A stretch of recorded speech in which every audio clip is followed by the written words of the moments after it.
Hey dudes, welcome to Splat from the Past, the only 80s themed horror and sci-fi show where things can get totally radical. Today, I have a very special guest. But first, let's take a trip down memory lane, shall we?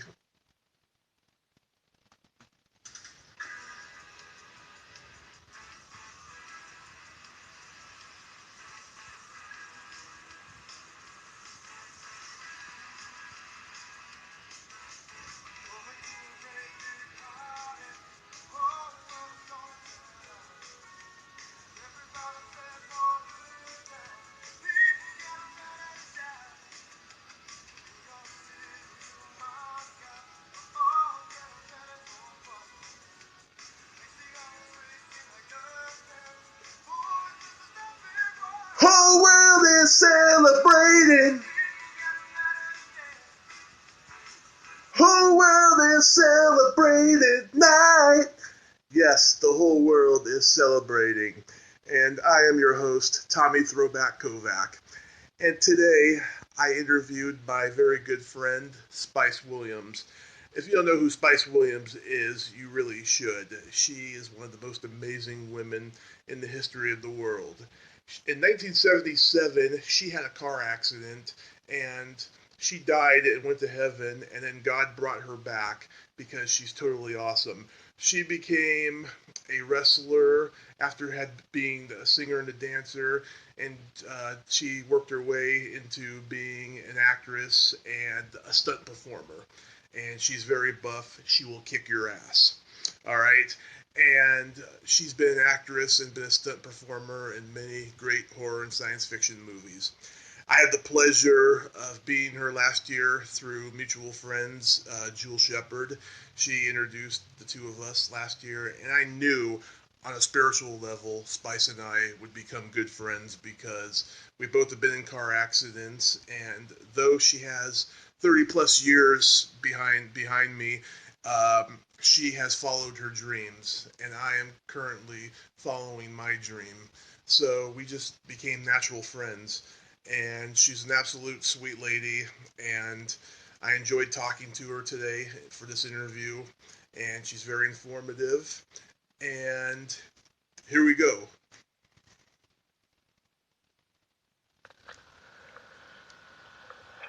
Hey Spice, how are you?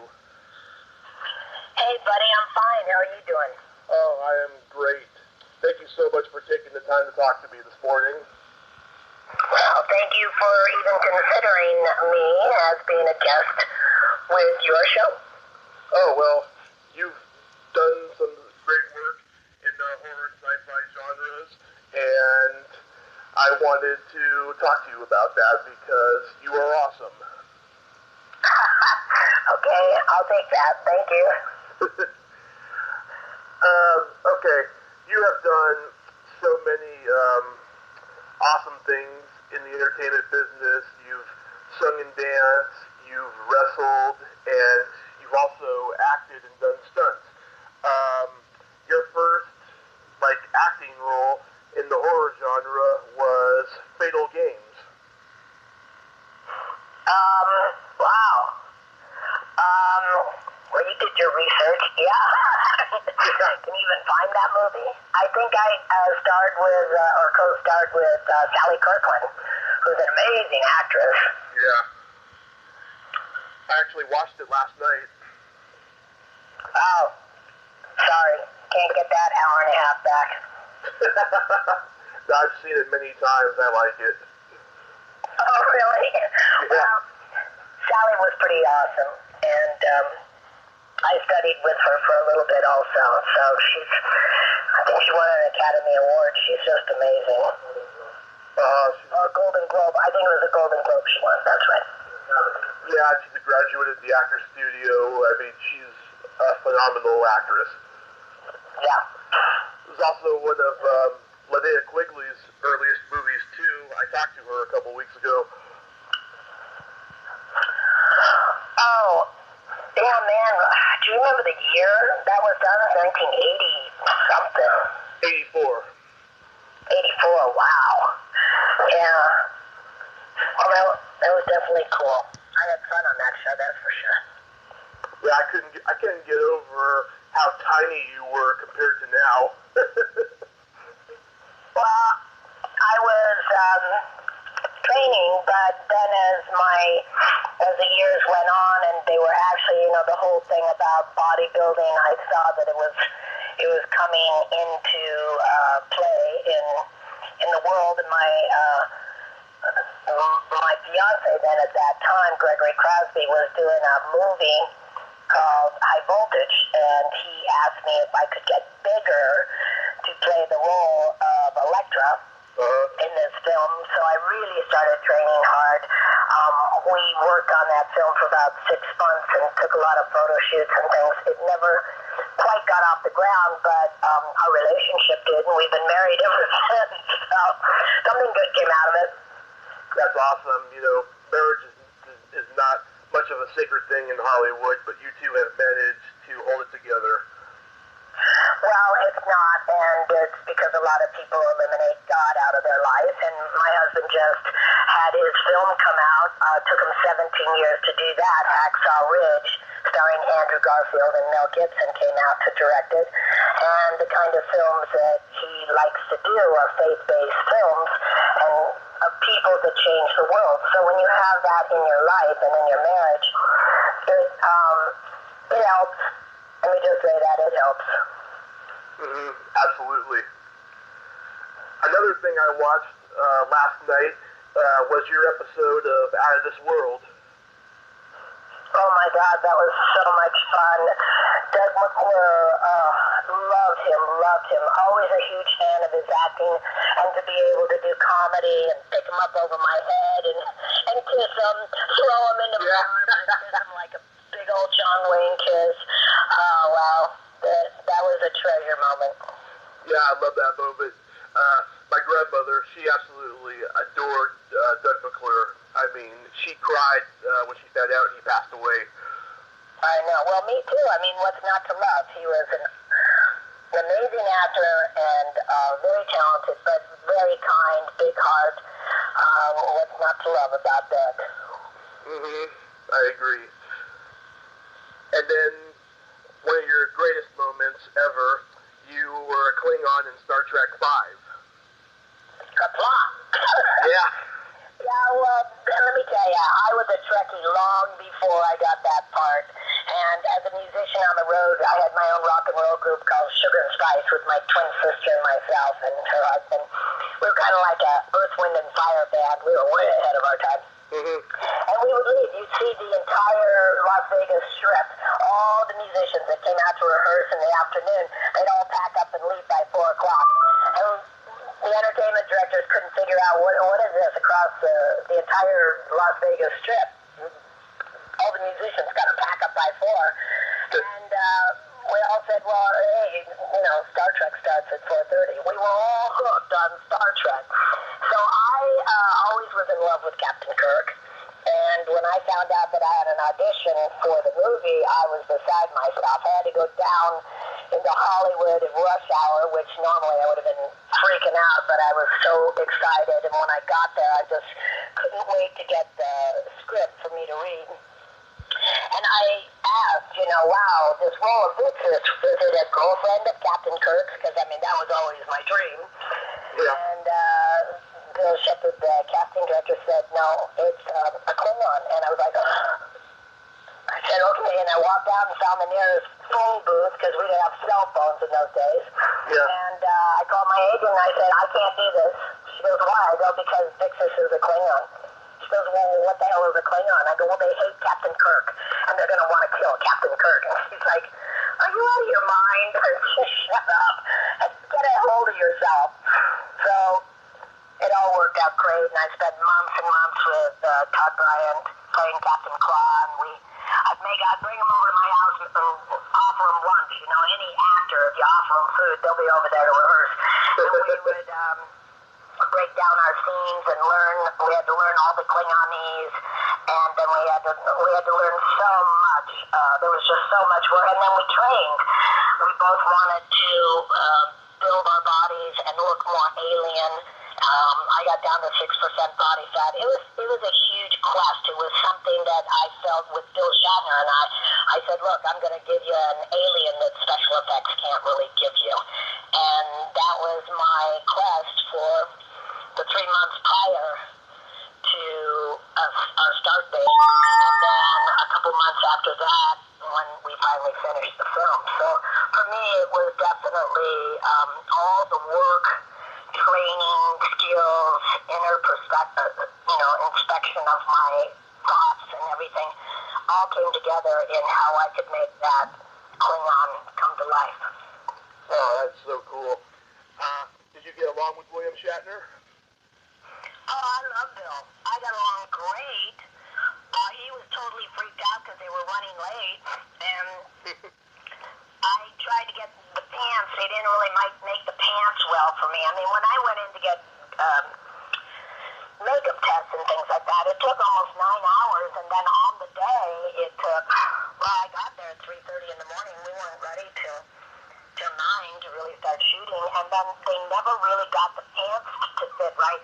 We were all wearing spandex pants in those days, and they tried to make me spandex pants. I'm like, why don't you just go buy a pair of spandex pants? And they're like, no, we have, a $35 pair of pants turned out to be an $8,000 pair of pants because they just, you can't stretch that material and try and wrap it around. I mean, it just was not good.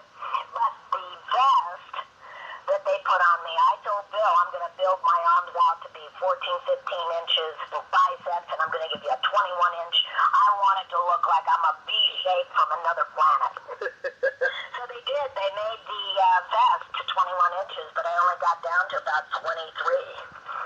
So it took 3 women to lay me down, get all my hair out, and for them to pull that vest really tight and zip it up, and they said, you're never going to be able to breathe. And I'm like, oh, that's perfect. It will work for my character.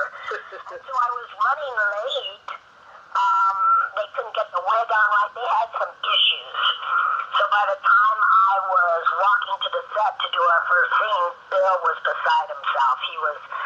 He's a consummate professional. He believes you should get there with your lines memorized, and you should know who you are, and we'd already gone through rehearsal, and you shouldn't be late, and he's right.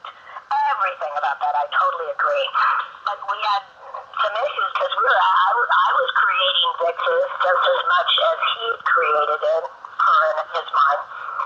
So by the time I finally got to the set, tensions were very, very high. Mm-hmm. And walking in that Klingon outfit, I actually felt like I was a Klingon. I finally morphed, and so did Todd. And we didn't even talk to each other. When we met each other, I didn't go, hey, Todd, how are you? And he didn't say anything either. He was Captain Claw, I was Dix's first officer, and that was it. We walked on that set. We were Klingons, and by the time everybody was told to shut up and we were going to shoot our first scene, Todd and I just did our thing, just like we'd rehearsed for 3 months, and you could hear a pin drop, because it was the first time they ever did Klingonese in a conversation. Most people were barking commands, but this is the first time it was back and forth.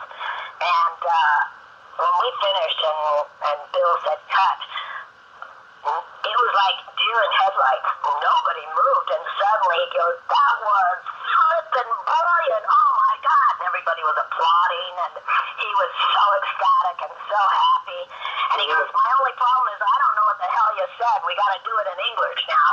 And at that point, Todd and I forgot the English. We had to, kind of reread the script real quick. But ultimately, our rehearsal and everything that we had prepared set the company 3 days ahead of their schedule. And it was written about in the making of Star Trek V, and we got in the book, we got a great chapter written about us, and also in People magazine, and we got a lot of great press on the Klingon couple and how we created. I mean, there was nothing really sexual in our dialogue, but Todd and I talked about backstory. I'm really his girlfriend. I'm ruling the universe through him because I'm a female, and he'll never let me rule the universe.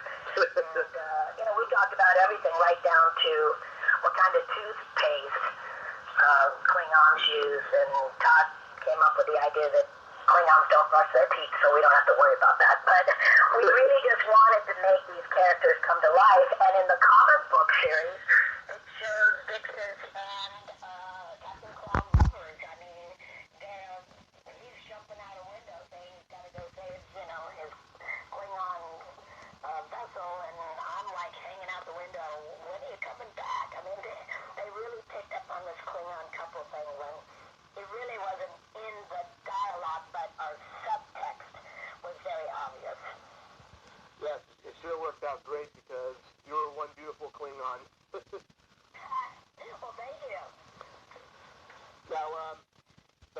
first sci-fi movie that you did stunts for was Cyclone.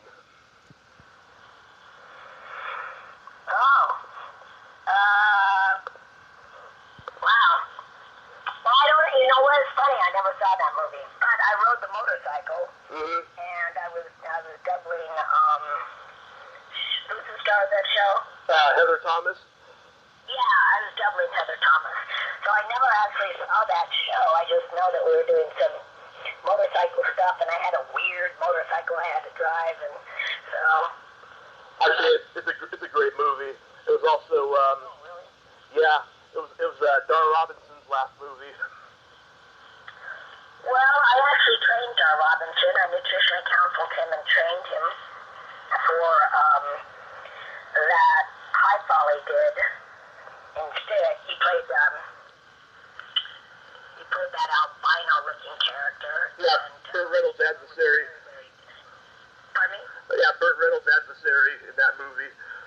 Yes, exactly. And Dar was a very good friend of mine. I really loved him, and he was. I worked nutritionally with him. I actually had amino acid formulas based off his blood and urine assays. We had formulas made specifically for him, and because at the time I was also, I've always been in medicine or nutrition or whatever. So I worked at this company where I brought him in, and he was just a great, great guy. And well, his last movie was $1 Million Movie, where he was killed. Yeah, I guess Cyclone was the next to last one. Then, yeah, I heard a lot of actors loved working with him. I heard.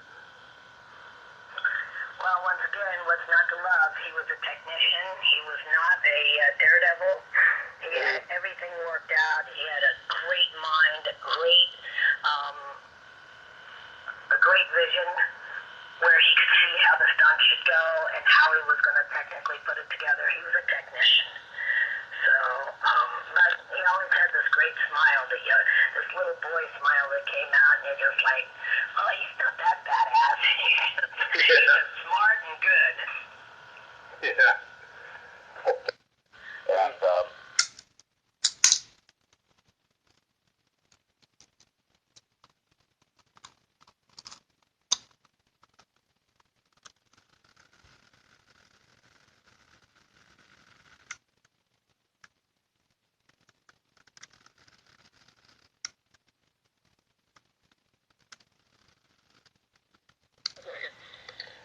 And the first horror movie that you doubled for was The Lost Boys. Oh, yeah. Gary Davis was the stunt coordinator on that, and we went up to Santa Cruz. Yep. And there was a lot of motorcycle work on that, and people on the beach that had to dive out of the way. I just remember I spent a great deal of time at night diving out of the way of motorcycles and things like that. So I didn't double anybody. I was just what they call an ND stunt performer, nondescript, so wherever they could throw me on the beach, and some motorcycle jumped over us, and laying on the beach at night, and some motorcycle jumped over us. So it was basically nondescript stunt work for that film. I see. And Jill Schumacher directed that. Yeah, that's still one of my favorite movies. My kid, Luke Crosby, who's also an actor and also a martial artist, he and I both love that film. We'll watch it over and over again. It's a lot of fun. It's a great movie. I like it a lot. And then you did stunts for Arachnophobia. Yeah, that was I was at home. I got a call that Chuck Waters wanted to know if I was available and if I could leave that the next morning for Cambria, which is a beautiful, beautiful little town north of Los Angeles on the beach. And I said, oh, yeah, I'm actually available. And I said, what's the film? And he said, Arachnophobia. And I thought, well, that's weird. Arachnophobia. It must be fear of rock videos or something. I just looked it up. And then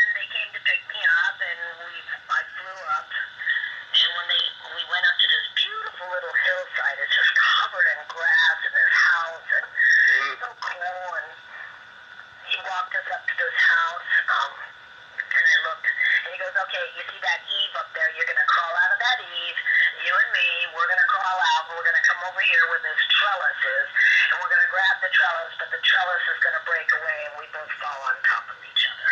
I said, oh, okay. Easy. So why are we crawling out? I mean, are we eloping? Is this a comedy? Is this a drama? What is it? And he goes, it's arachnophobia. And I went, oh, arachnophobia. So what does that mean? He goes, fear of spiders. And I'm like, I just froze. Because apparently I have arachnophobia. I've been scared of spiders my whole life. So ridiculous. I'd rather get hit by a car and set on fire than to be next to a spider. And I literally looked around and there were all these little boxes that were moving. I'm like, oh no, you get yourself another stop. There's no way in God's good. And they said, no, they're not going to be inside the house. We'll do this stuff without them. I was totally freaked out. And then they showed me where all the live ones were kept and now the mechanical ones. I mean, it didn't help at all, trust me. Even when I studied biology, I skipped the chapter with spiders. It's not crawly things because I can handle snakes, rats, and other things, but just got this thing about spiders. And I mean, it was so beautiful up there. We did the gag, and then I couldn't wait to get home. But finally, when I got an invitation to go to the premiere, my husband and I were late, and we were pushed down in the very front of the theater.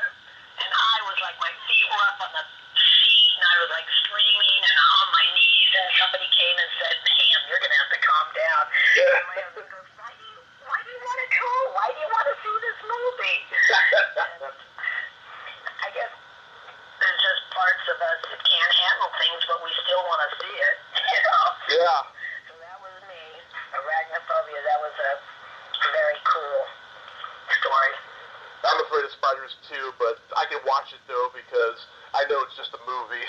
Yeah, well, I know blood, guts, and gore and heads blowing off sometimes in movie gore films. Yeah. Or just a movie, and that doesn't bother me. But then when I see it in a war film, yeah, you're right. I mean, if you know it's fake, if you really want to get upset, just turn the news on. That will scare the crap out of you. Yeah. No, I believe it. You know, especially now. Yeah. And then you worked on From Dusk Till Dawn. What was that experience like? That was an awesome experience. I loved working with George Clooney and Tom Savini, all my stunt pals. It was awesome. We are definitely 3 weeks of being covered in blood and getting splinters and getting bruised up, and all the men got to wear these jeans and leather jackets, and they could pass, and we were in these little skirts and bra tops, and there I was picking guys up over my head and jumping up on tables and grabbing arm limbs that were being thrown out and blood everywhere. It was quite the 3 weeks I got to spend. I will tell you something interesting, though, coming out of that movie. I immediately went up north to do a Meatloaf video called I'd Lie For You, and That's the Truth. Oh, my God. My great uncle was a cameraman on that movie, and he died in a helicopter crash. Well, yeah, Michael Shea. I was up there flying under the helicopter. We were swinging 350 feet in the air, and it was a very, very rough day. It was 110, 15, and we had come off cliffs through mountains and trees, and every 14 hours of really close to death situations. And at the very end, our pilot, and we're going back to base camp, and your uncle's name was Michael? Yeah, Michael Shea. Yeah, Michael Shea. Well, Michael Shea was a wonderful, wonderful, wonderful man. The second pilot was taken out. Michael was put in. And the AD, the stunt coordinator, kept saying, we don't need this, we don't need this. And the AD goes, no, just get some beauty shots. And then Michael said, I don't have my lens. And so his son came up and said, here, Dad, here's the lens. And he said, you live by the lens, you die by the lens. It was really strange. And I had a 4-month-old baby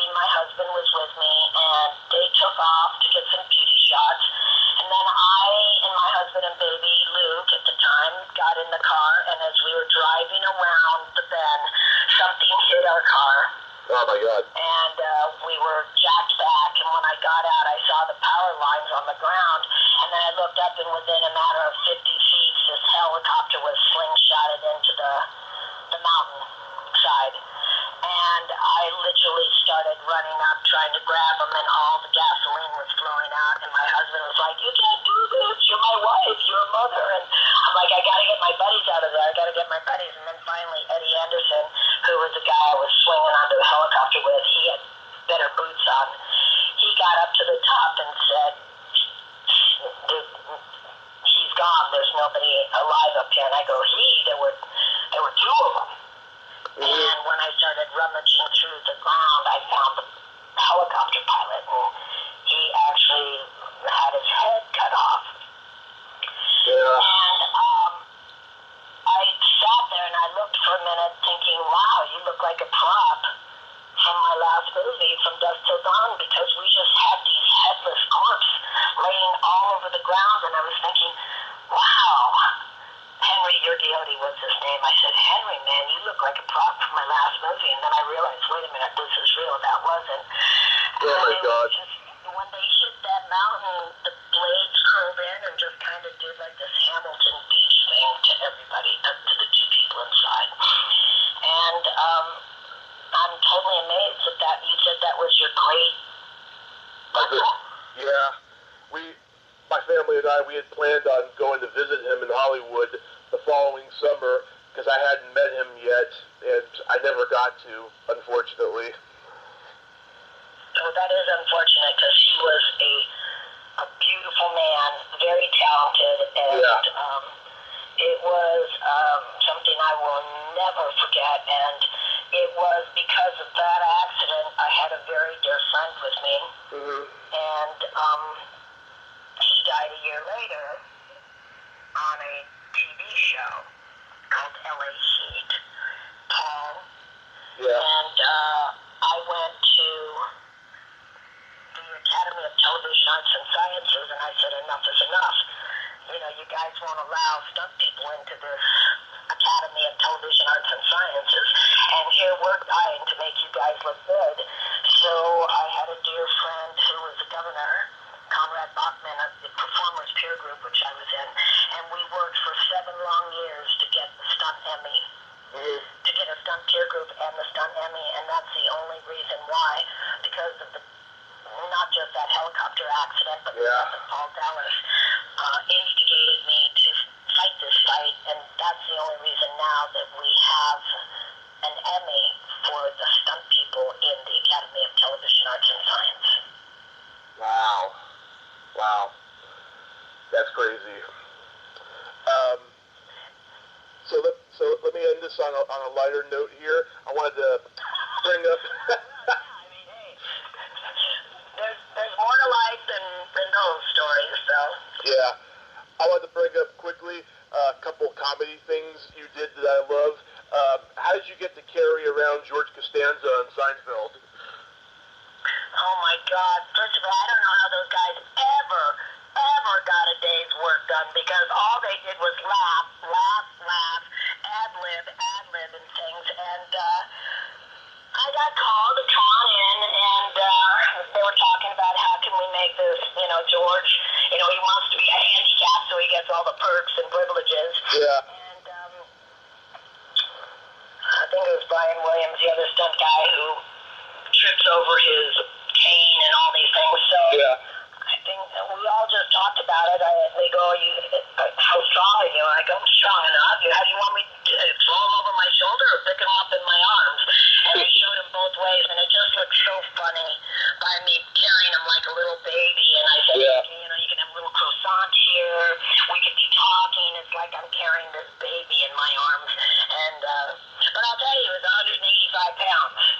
So when he was an unbelievable performer, like a dancer, the man knew if he went up, he went up. Your dancers, when they go up, they keep going up, so they don't feel heavy. But after walking down that hallway, I guarantee by the time I got to the end of the hallway, he felt like 200 pounds. So we did it like, I don't know, 15 times They were like, oh, say this, do that, do this. And they just laugh, and finally they go, we got to go on, this is good. And they moved on. I don't know how, those people were so much fun to work with. That's awesome. And then, lastly, the first time I ever saw you was in Hollywood Hot Tubs 2. I think I picked another guy up over my head. Yeah, they had the coordinator. Oh God, what was his name? Eddie Braun. Eddie Braun, yeah. I picked him up over my head and threw him. Yeah, that was fun working with a bunch of beautiful women. How can you turn that one down? Yeah, when I met you at Son of Monsterpalooza, when Jewel introduced us, I was like, I know her from somewhere. I'm trying to figure out where. And then when she said Spice Williams, and you were in Hollywood Hot Tubs 2, carrying, throwing that guy down, I was like, oh yes, now I remember. It's crazy. Yeah. Well, that's when I was Spice Williams. When my husband and I got married, and it wasn't, about maybe 10 or 15 years ago, he goes, you think you're ever going to take my last name, Crosby? Because his grandfather's Bing Crosby. Yeah. And it was probably one of the greatest entertainers of all our history, and sold more records than Michael Jackson, the Beatles, Elvis, Frank Sinatra all put together, and he'll still outsell them. And he owned Pittsburgh Pirates, Minute Maid, Del Mar Racetrack. He saved Paramount from going bankrupt. He created ABC Studios. He created the Reel-to-Reel. He raised more money than the World War II efforts. And I mean, on and on and on and on about how amazing this man was. And nothing was true in the book that his sons wrote. None of that was true. He was a loving, generous, kind man. And then I finally said, well, it's going to be a long name. And Spice Williams-Crosby. And Gregory goes, I think it sounds powerful. So I went to court, and my name is Spice Williams-Crosby now. Yep, sure is. I got a minute left here. Do you want to plug anything, Spice? Well, let's see. I did a fun show called Comedy Get Down, and I'm waiting for that to come out. I got a chance to take, the late Charlie Murphy, who passed away of leukemia, but he and George Lopez and Cedric and Dio, it's a funny show, and I got to take Charlie to bed. So that was it. I was playing a cougar.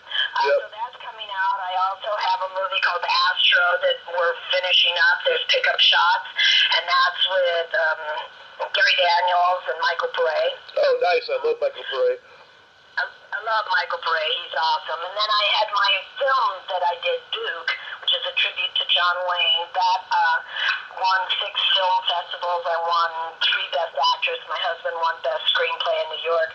Right. And that's out now on my Facebook page, Duke Film Short. And I'm in the middle of producing and starring in another film short. I'm very much passionate about these faith-based film shorts. I really feel that, if I can take my talent and hire my friends and have a beautiful story about how you can implement God in your life and turn your life around and help. I'm very much passionate about that now. I mean, I don't mind if you want to hire me to play witches, bitches, whores, alien creatures, biker broads, zombies, and vampires. Those are fun movies, but my passion right now is to be able to incorporate God into my work. Awesome. Spice, thank you so much. What? Are we done? That went by so fast. Yes, it sure did. Well, there you have it. Spice Williams-Crosby. Ain't she a sweetheart? Thank you so much, Spice. I really appreciate it. And I love you about 1 billion times more because you tried to save Uncle Mike's life. I thank you so much, Spice, and I thank you so much for the interview. If you like this video, please subscribe to my YouTube channel, Tommy Kovac, and like me on Facebook and Twitter. Until next time, this is Tommy Throwback Kovac saying, there's no shame in living in the past, because the present sucks. Later, dudes.